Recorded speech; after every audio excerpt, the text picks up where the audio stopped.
បងប្អូននឹងវីដេអូនេះវិញនិយាយថាម៉េចអត់វាថាដល់ពេលដែលខ្មែរយើងផ្ដាច់ភ្លើងពីវាខ្មែរយើងច្បាស់ជាប្រើម៉ាស៊ីនភ្លើងដើម្បីផ្គត់ផ្គង់ភ្លើងក្នុងស្រុកហើយអញ្ចឹងដល់ពេលដែលប្រើភ្លើងគឺត្រូវការសំខាន់បំផុតគឺប្រេងឥន្ធនៈអញ្ចឹងបើសិនថាវាអត់លក់ប្រេងឲ្យទេណាឬមួយក៏យើងអត់យកប្រេងពីខាងវាទេណាយើងច្បាស់ជានាំចូលប្រេងពីប្រទេសជិតខាងដែរដូចជាប្រទេសយួនប្រទេសវៀតណាមឬមួយក៏សិង្ហបុរីឬមួយក៏ប្រទេសផ្សេងណាវាថាប្រសិនបើខ្មែរយើងនាំប្រេងចូលពីប្រទេសក្រៅមកប្រទេសថៃវាហ្នឹងពួកវាហ្នឹងវានឹងបង្កើនទំនាក់ទំនងជាមួយប្រទេសអស់ហ្នឹងដើម្បីបំបិតកុំឲ្យខ្មែរយើងនាំប្រេងពីប្រទេសអស់ហ្នឹងមកបានយើងសាកគិតមើលមក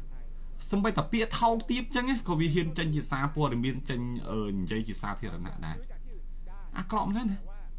ខ្ញុំនិយាយត្រង់មិនដែលឃើញពូជសាសអីអាក្រក់បោះប៉ុណ្ណឹងទេមែនខ្ញុំអត់និយាយរួមថាពូជសាសទេប៉ុន្តែអាសេចក្តីថ្លែងការណ៍របស់វាដែលវានិយាយប្រាប់សារព័ត៌មានថៃមិនមែនអាក្រក់ទាំងអស់ទេដូចខ្មែរដែរណាវាមានល្អវាមានអាក្រក់នេះប៉ុន្តែមួយចំនួនអូខ្ញុំមើលខ្ញុំថាអីក៏នឹងអាកម្ពុជាចោលក៏អាក្រក់ម្ល៉េះគិតមើលណា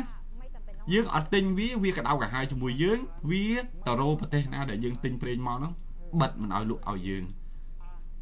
សិគិតមើលថៃប្រទេសកាន់ពុទ្ធសាសនាដែរមិនគួរណាមានរឿងអញ្ចឹងទេមែនតាមែនអានេះរឿងការទូតរឿង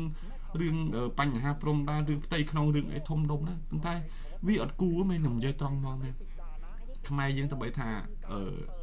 មានភាពខ្វះខាតឬមួយក៏ចំណុចខ្លះណាដែលមិនល្អមិនអីក៏មិនទៅធ្វើឲ្យប្រទេសជិតខាងក្តៅក្រហាយជាមួយយើងដែរមែនខ្ញុំនិយាយត្រង់មកប្រជាពលរដ្ឋយើងអត់ដែរអញ្ចឹងទេ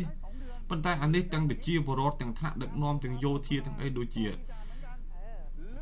ខ្លួនវាហ្នឹងវាអត់សក់ប៉ុណ្ណឹងហើយវាបង្ករឿងក្តៅក្រហាយគេជំវិញទិស